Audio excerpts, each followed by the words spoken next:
Are the Detroit Lions bracing themselves for a holdout?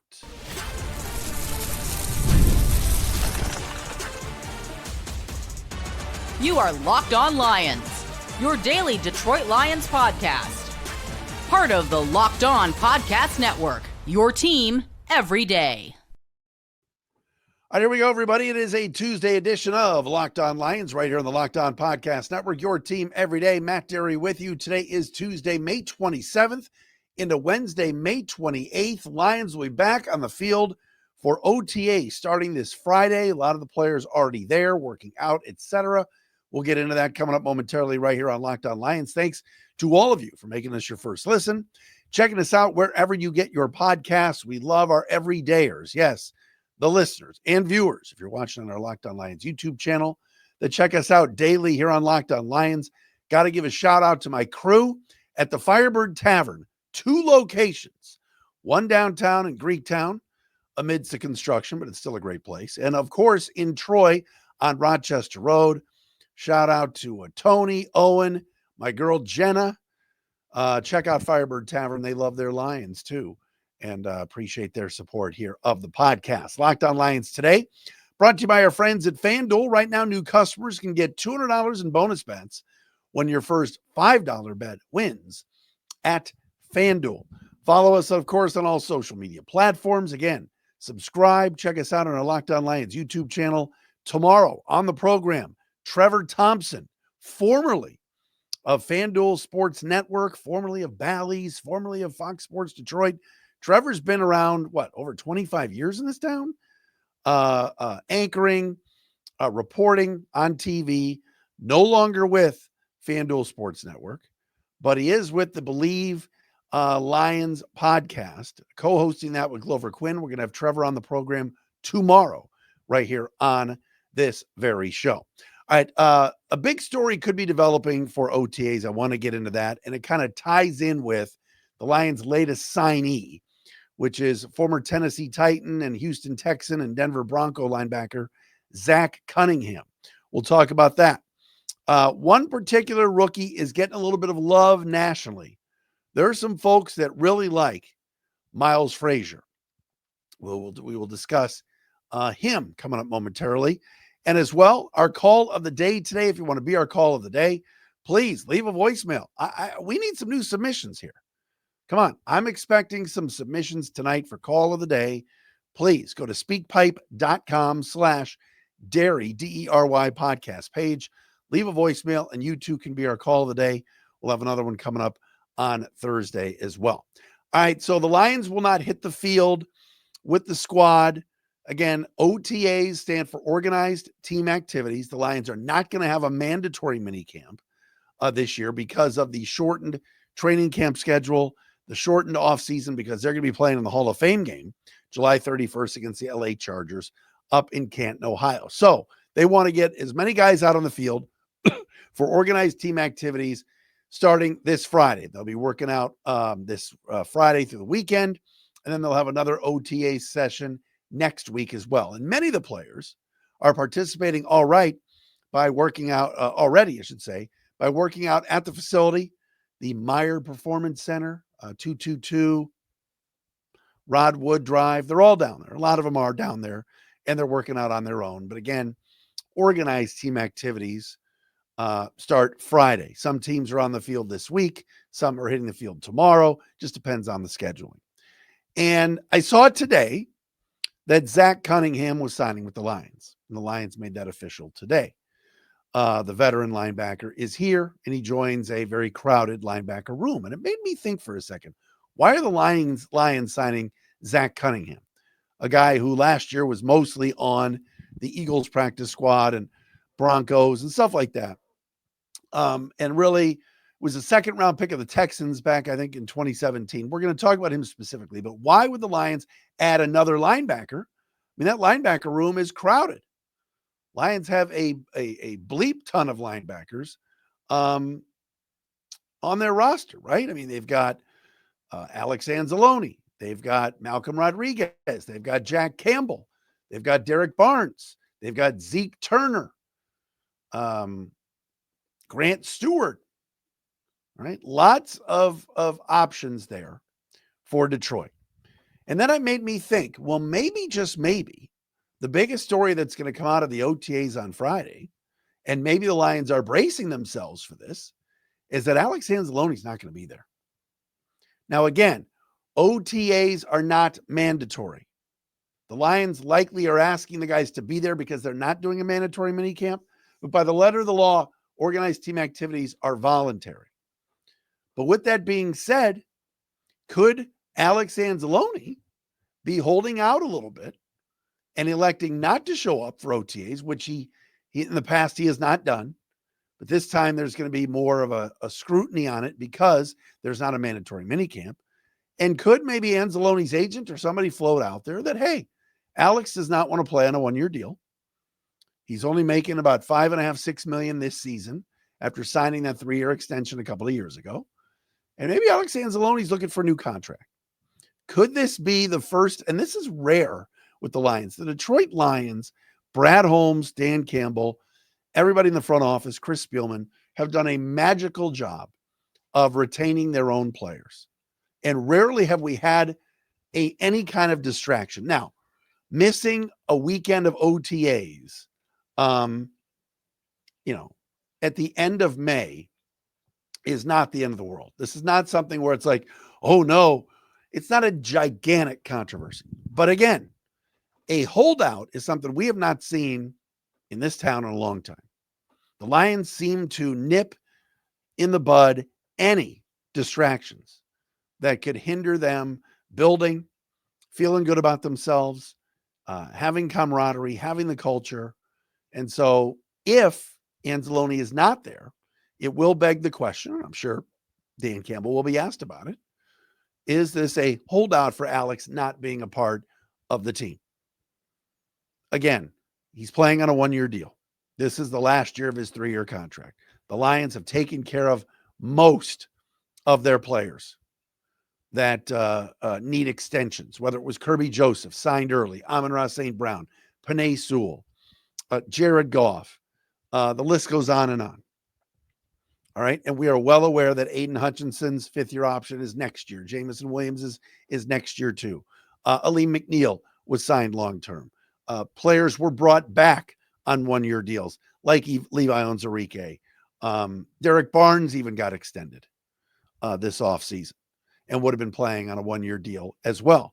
But what about the Gaines media poster boy, the flowing locks, the blonde bombshell, Alex Anzalone? Would he or his agent float it out there that this is a holdout, that he wants an extension, wants a new deal? Alex last year, when he was out with a broken forearm, the Lions defense suffered without him. He came back. He was flying around in that Minnesota game and certainly is a big part of the defense. To me, I think he's important. All right. I like Alex Anzalone, but am I breaking the bank for a guy in his 30s who, with the Lions' depth that they have at linebacker, might be replaceable? I'm not so sure. The Lions have a lot of players they've got to bring back. They've got to extend Hutchinson. They've got to extend Laporta, Branch. There's others. This is a deep route. Jahmyr Gibbs has got to be extended. There's only so much money to go around. Jamison Williams is another one where, will that be an extension opportunity? Are you going to pay 2 wide receivers $30 million plus? I'm not so sure. With Anzalone, would he accept almost a team-friendly deal in order to remain with the organization? Alex has been a big part of what the Lions have rebuilt here. He has been a cornerstone player in terms of he's improved every year. When he first started 4 years ago with this franchise, on I think a one-year deal, I was very unimpressed. I'm like, this team has got to upgrade and upgrade quickly. And he had a good end of the 2021 season, and then he got rewarded. I think, did he sign a 2-year deal at first? Wait, 1, 2, 3, 4. So he's been here 4 years. And he's one of the originals that came in with Aaron Glenn, Dan Campbell, and all of them. I think he got 2 one-year deals and then signed a 3-year contract. So this would be year 3 of that. I've got to double check that. But regardless, what should the Lions do with Alex? And will this be a big story on Friday? You know that the media and podcast hosts like me blow things out of proportion sometimes. I wonder if he'll be there Friday and if they'll deem this, his side, some sort of holdout. We'll have to wait and see. But keep your eye on that, because bringing in Zach Cunningham on a random Tuesday to add to the linebacker room, which is already, like I said before, pretty stacked, I found intriguing. I definitely found intriguing, and the Lions made that official today. And again, you're talking Anzalone, Campbell, Barnes, Rodrigo, Stewart, Pittman, Turner, and Nowoski. All are here as linebackers on this team right now. Coming up next, more on Zach Cunningham. What has PFF said about him? How has he graded out lately? We'll discuss next right here on a Tuesday edition of Locked On Lions.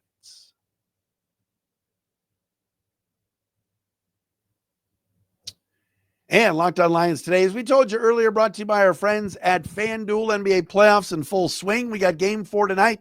Knicks and Pacers from Indianapolis, with Indiana leading 2-1. Every night you got players delivering like highlight-worthy performances, major momentum shifts, and can't-miss moments. Last night, Thunder and T-Wolves came down to the end. It was a fun finish to that game.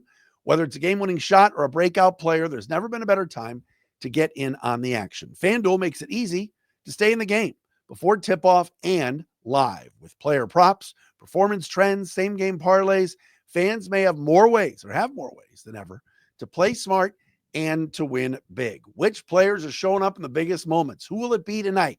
Will it be Jalen Brunson again of the Knicks? What about Halliburton? What the hell Yonsei? What the hell Burton? Could be him. How could you track the trends and help you build your next bet? You can do it at FanDuel. And how about this? How could a $200 in bonus bets add to the excitement if your first $5 bet wins? It's simple. Check it all out at FanDuel. If you're new to FanDuel, it's a perfect time to sign up. Head to FanDuel.com. That's FanDuel.com, and place your first $5 bet. If it wins, you'll get $200 in bonus bets. Make every moment more with FanDuel, official sports betting partner of the NBA.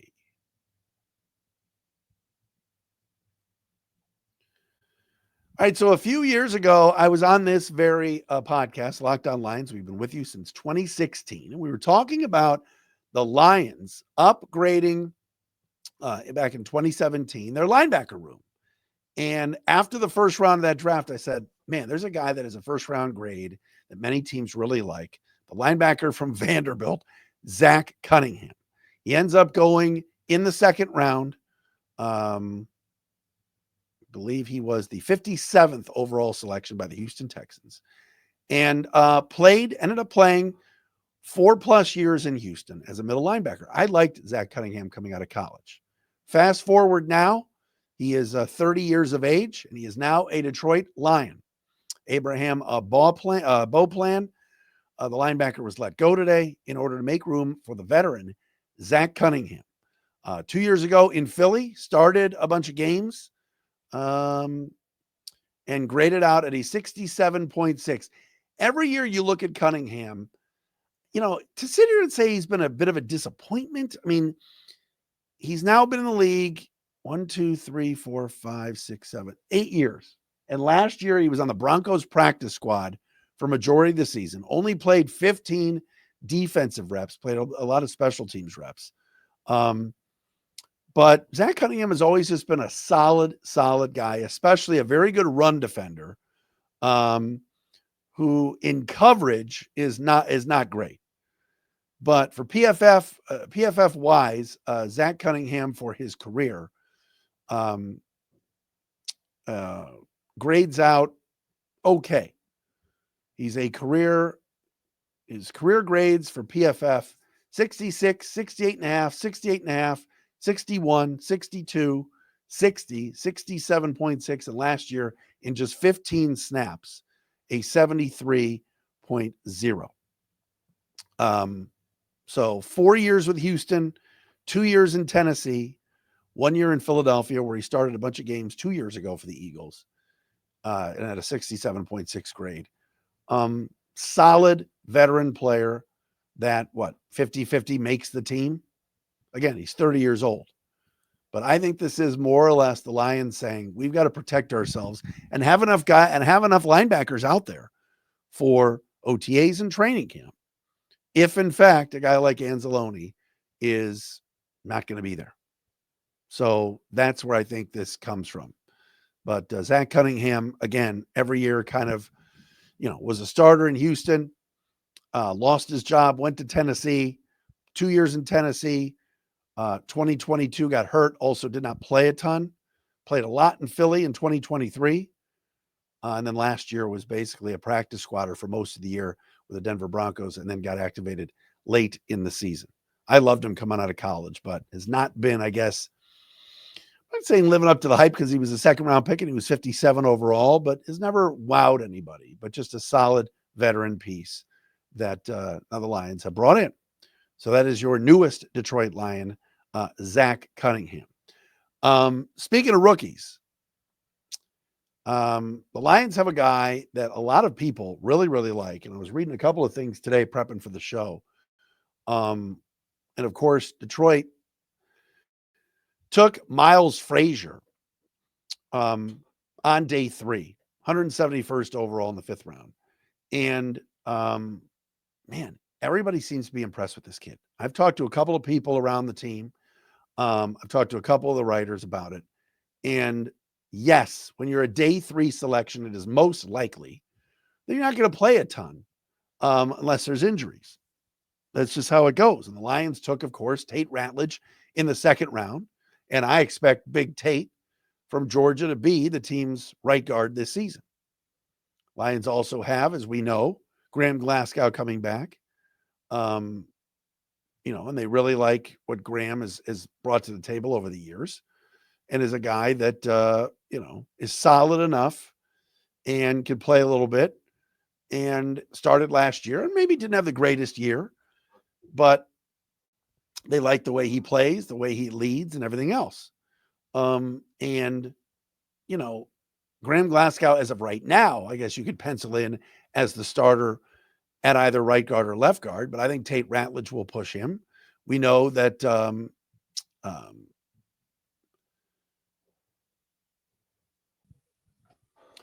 Christian Mahogany is another guy that the Lions really like. And last year, when he filled in for both Kevin Zeitler and Graham Glasgow, Mahogany could play. And we can see it, especially in that Bears game, graded out very well and has a chance to start this year as well at either left guard or right guard, depending on what they want to do. And again, Ratledge was a right guard last year. So the Lions have options. But Miles Frazier has impressed. The 5th round pick from LSU has really impressed. And it's a guy that I think many people feel like, if given an opportunity, could be a road grader, a big dude that, yes, he was picked 114 picks after Tate Ratledge, but at 6'6", 317 could be the most underrated pick of this draft, and somebody that, especially protecting the pass, could not hurt himself having to play a little bit as a rookie, even though he was just a 5th round pick. I looked it up. His PFF pass protection grade this past year at LSU was an 88, which is really, really good. He gave up only 13 pressures without a sack. So versatile guy, can play tackle, can play guard, turning some heads, and is gone. This could be one of those where we look up in a few years and go, man, they took Ratledge in the 2nd round, but maybe Frazier's better. And maybe, Amon-Ra was a 4th round pick, and everybody raves about what Brad Holmes did to get an elite wide receiver. And if you missed yesterday's show, Amon-Ra came in at number 4 on the PFF top 32 wide receivers list. And it was a steal and was one of the best picks in Lions history. But Miles Frazier is a guy that during rookie minicamp, during some of the offseason workouts, and now heading into OTAs this week has really impressed. And he's a huge, huge guy. So you never know with injuries in this league. You never know, knock on wood. But keep an eye on Miles Frazier. This is a kid that has really, really impressed. And the big guy, number 71, could be out there more than we expect. And that's great.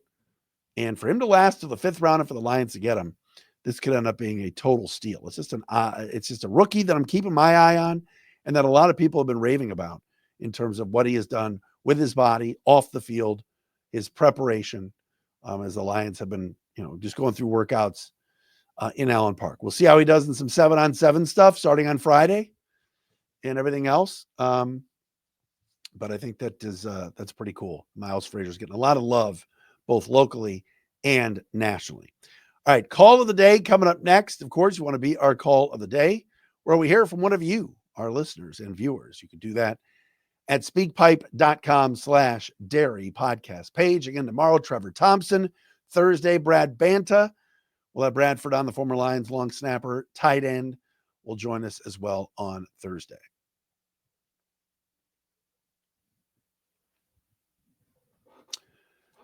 All right, folks, do not forget tonight, Jake Riepma will be on the air with on Locked On Sports Detroit on YouTube, wherever you get your podcasts, with the postcast as the Detroit Tigers take on the San Francisco Giants again down at Comerica Park.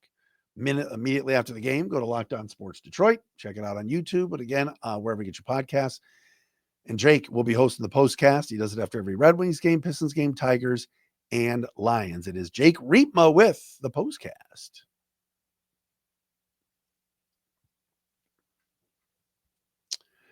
Time for our call of the day. Ladies and gentlemen, as we hear from one of our listeners, we always love that. Our man Jason checks in today at speakpipe.com/dairy podcast page. Let's take a listen. Hey, Matt, Jason from Novi Everydayer. I think, a good idea what's going on with Brad Holmes, right? So now we're post-draft. We're seeing a lot of videos come out from teams that were filming inside their draft day rooms. And I saw a lot of clips of Howie Roseman, Eagles GM, for example, trying to trade up. And he just keeps hanging up the phone like, I'm trying, guys. These teams are asking incredible prices just to move up a few picks.